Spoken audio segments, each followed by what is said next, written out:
If you love someone with an addiction, I want to tell you what doesn't work.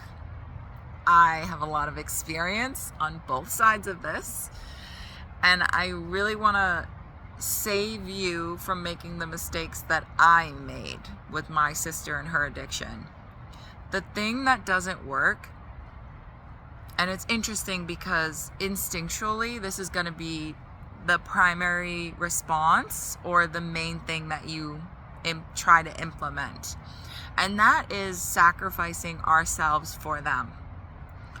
For some reason, that is the immediate instinct. That's how we respond before we even conceptualize what's happening. And that can look like many different things.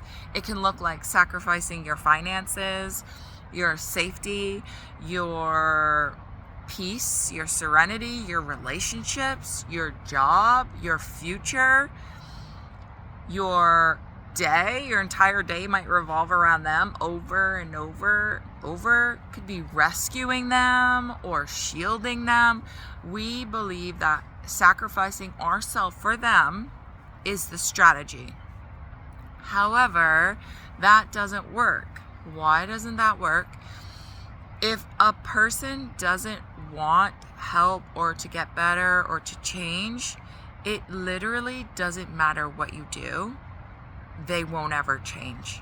And that's one of the hardest things to have to digest. But for example, we're going to use weight as an example. If someone says, I need to go on a diet, I need to lose weight, my doctor says that I'm facing a lot of health implications because of that. It doesn't matter what you do. If they're not committed to losing weight, they are not going to. And it doesn't matter how you think you're supporting them or helping them. If they're not going to go on a diet, they're not going to go on a diet. And I want to give that example because we understand that typically in our lives. However, when our loved one has an addiction, suddenly we abandon that and we think that we can solve the problem for them. We can't, and it leads to a lot of heartache, heartbreak, a lot of other things behind that. But I want you to know that it's going to be your instinct to act like that, but it's not going to yield any results.